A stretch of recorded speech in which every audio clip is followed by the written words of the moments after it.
Hey everybody. Hey everybody and welcome back to my YouTube channel.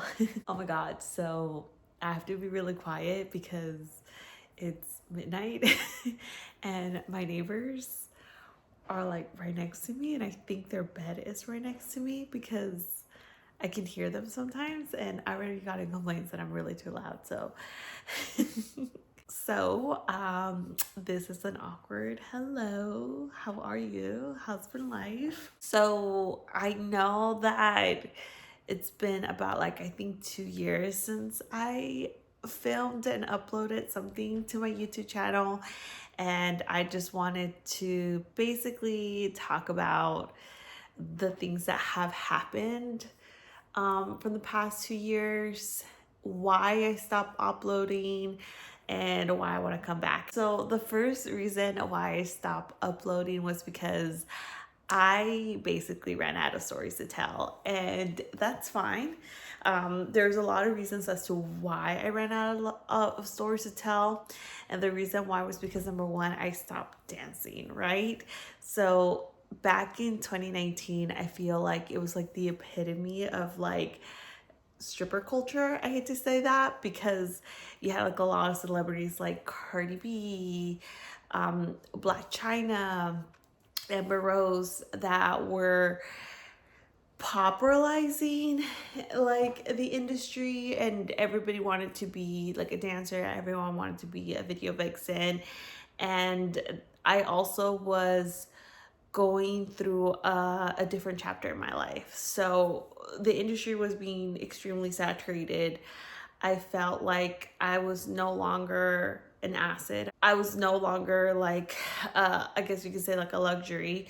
And because of that, I was like, I just think like this is a chapter for me to close in my book. For those who have been following my Instagram, y'all already know that that chapter was actually never closed. So I'm gonna go back to that. But because I stopped dancing, I kind of ran out of stories to tell, and I also didn't know what direction I wanted to take my YouTube channel.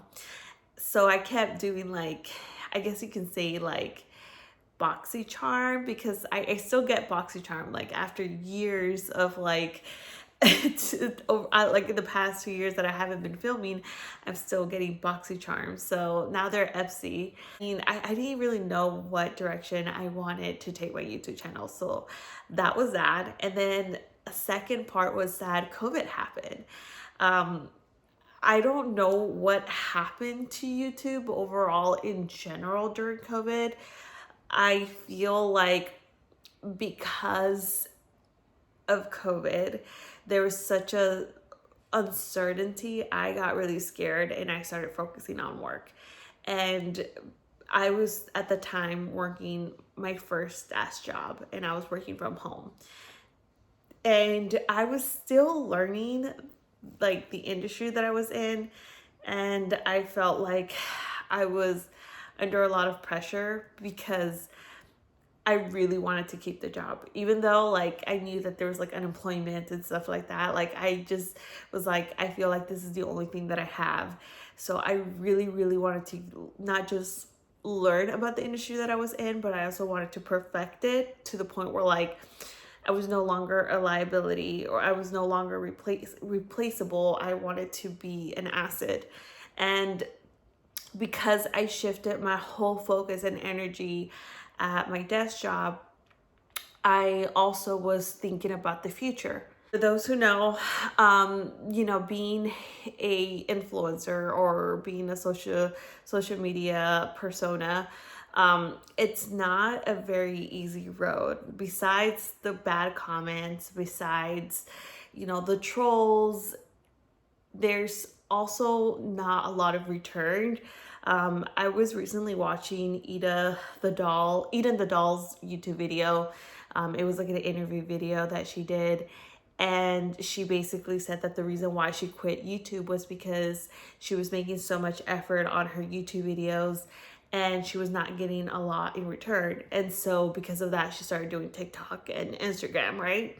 So I basically was doing a lot of effort on all these YouTube videos, and because I lost my direction. I didn't know if I should continue doing the stripper story times and stuff like that. I kind of was like, well, what if this doesn't work out? What if like my YouTube video never picks up, or worse, a coworker were to find my YouTube videos or my Instagram page and out me out?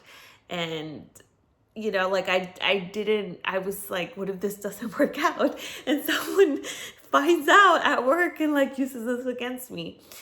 It did happen to me recently.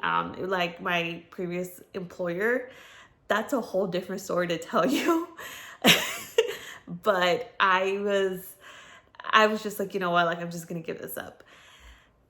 I never really gave up social media. For those who have been following me on my Instagram, y'all already know that I'm pretty active. I was still like doing a lot of photo shoots. I was, you know, focusing on OnlyFans. I never left social media. I just kind of stopped doing YouTube because once again, like it was a lot of effort and I was scared of not getting returned. Now looking back, I wish I would have continued doing it even if I didn't know what I was doing, because in the end of the day, like if there's anything that I learned from my day job is that nobody knows what the hell they're doing. You just gotta do it. You just gotta do it. And if you make a mistake, fuck it. You know, like who cares? With all that being said, like I was just, yeah, I mean, I was just really lost.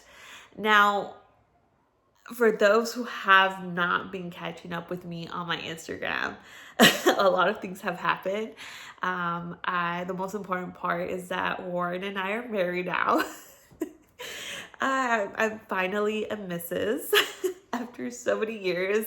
It's kind of funny to like, you know, kind of watch my YouTube videos of like that janky old apartment that we were living in and how I and like that blue couch that I was like doing my YouTube videos on, which smelled like dog urine because my dog like would always piss on that fucking couch, and like I was like, oh my god, I'm so tired of this janky apartment and janky couch. It's just kind of funny just to see like where I kind of come from, I guess you can say. I just think that's kind of funny. I think that's what I miss a lot about YouTube is that like I don't have a lot of things to look back on besides like my journals and photos and short Instagram photo like videos and stuff like that. I also was in between jobs. The good news is that because I focus a lot about my desk job, I was able to become an asset, not to just that one company, but to multiple companies. And I was able to get different promotions and stuff like that. So that's good. I also went back to dancing as well. For those who have been following me on my Instagram, my OnlyFans, back in 2021, I decided to go back to the club. And the reason why was because like I literally was fucking bored. And looking back, I probably should have done my OnlyFans. I probably should have done YouTube.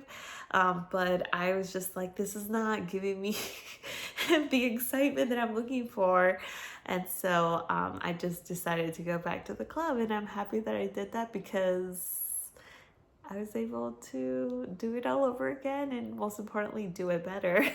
Because back in 2019, I was like 23. No, I was 25, was I? And then when I went back to the club, I was like 28. So I had a couple years under my belt, and I felt like I went back to the club as like a woman. I don't know how to explain it, but I felt like I went back like a grown woman, not like a little girl anymore. I mean, I'm really excited to be back. I have a lot of stories to tell. There's some stories that I was just like, fuck, like I can't believe that happened to me. And then there's some stories where I'm like, oh my God, like why is this, like why? Like why does God give the worst battles to their strongest soldiers? I mean, oh my God. But the good news is that I'm kind of like in a position and where like I just really don't care anymore. Just to kind of like explain that, it's just like I'm kind of like in a, like, you know, like I said before, like I'm 30, I'm married, I'm stable in my career.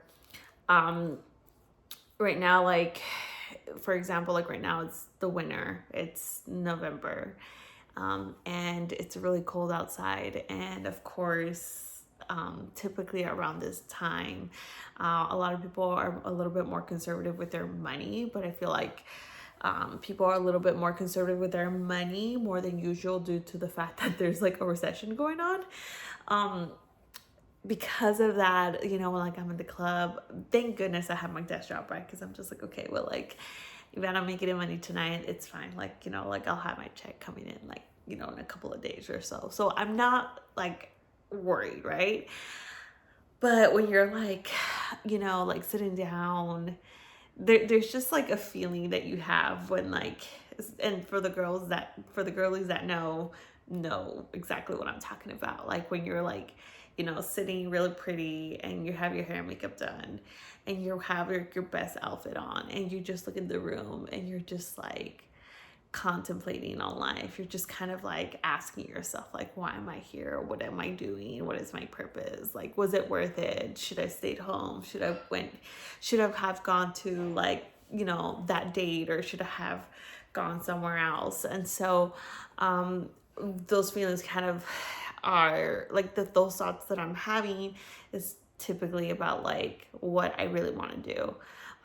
You know, I'm kind of at this point in where like in the beginning of like everything, I was really okay. Ugh. Let me try to start all over. I guess what I'm trying to convey is that like in the beginning, I've always wanted to do YouTube. I always wanted to do Instagram. I always wanted to do a platform. Like my goal, like I remember like I had a boyfriend. I actually made a YouTube video about him. I remember I told him like I really want to do YouTube. I really want to have a platform. I really want to be like Philip DeFranco. Philip DeFranco was like big at that time. Now it kind of like, I guess like who like I really wanted to like emulate is like call her daddy. I guess that's who I want to like aspire to, I guess you could say. But like I really just want to like talk. I just really just want to entertain. I just really want to create and, you know, get to know people and have people to know me. And I guess you can say is that like I felt like a lot of like you know, I thought that people and things were kind of holding me back, when in reality I was mostly holding myself back due to the fact that I was mostly scared, because I was scared of like rejection. I was scared of getting judged. I was scared of failure, most importantly. And unfortunately, those are things that are out of my control. And just to give you an example, um, like how I said previously, like I was outed at work by a full-blown degenerate agent, which was a low blow, and it definitely hurt my ego. But in a way, I kind of was like really upset by the way that I found out. And most importantly, I felt really betrayed, because the people who I thought that were my friends, they weren't, I felt like they weren't there for me. And that's fine, you know, because in the end of the day, like we're also professionals, we're also coworkers. But I still felt like there was like some type of like, that there was some type of code. I felt like there was some type of, um, you know, like I guess ethics in the workplace. But unfortunately, those are things that I can't control. What I can control is my reaction. What I can't control is the things that I learn from. And so I kind of was all like, well, in the end of the day, nobody can take away the things that I have accomplished with my clothes on. You know what I'm saying? Like these are like, just because the things that I did without my clothes off doesn't make me anything less, you know? And so now that, I guess you can say, like, I'm really grateful that that happened, because I was able to kind of build the courage and just come back.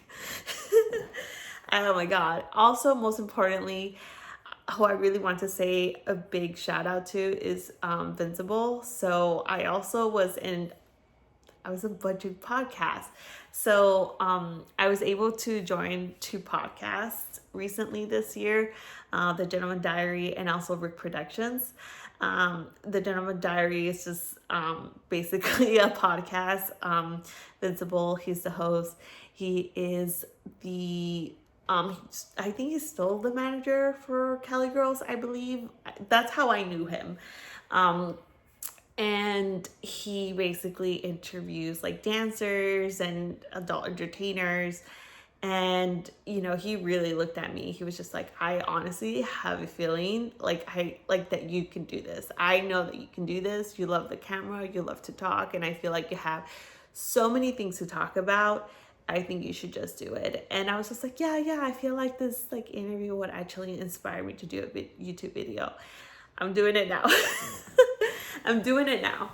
And also Rick Productions, who was my photographer. I actually met his dad at the Jet Strip when I used to work there during COVID. And he took a huge liking to me. And when he saw my Instagram, he was like, oh my God, you're like a creator. You like to create things. And I'm just like, yeah, like that's who I am. And so I met his son, and his son really took a liking to me. And not only was he the photographer and videographer for my wedding, but he also took me into his podcast. So I guess it's time. It's time. I need to stop flirting with social media. I need to stop like entertaining. I think this is my time to like, you know, like full raw dog this shit. But yeah, I mean, that's kind of where I'm at right now, and I'm really excited to have you guys back in the journey. I think it's a lot more easier now because I have a bigger space, I have a better camera, I have better lighting, I have you know, editing skills. I don't have to pay for an editor anymore. Yeah, I mean, that's kind of where I'm at right now. So make sure to like, comment, and subscribe. And most importantly, make sure to follow me on Instagram and let me know what y'all want to know. I mean, for those who are on my Instagram, you know, send me a DM. Tell me what you guys want me to talk about. Because if you guys don't tell me what you guys want to see or hear, I'm just going to be posting whatever I want. All right. It's good to see you guys. Bye.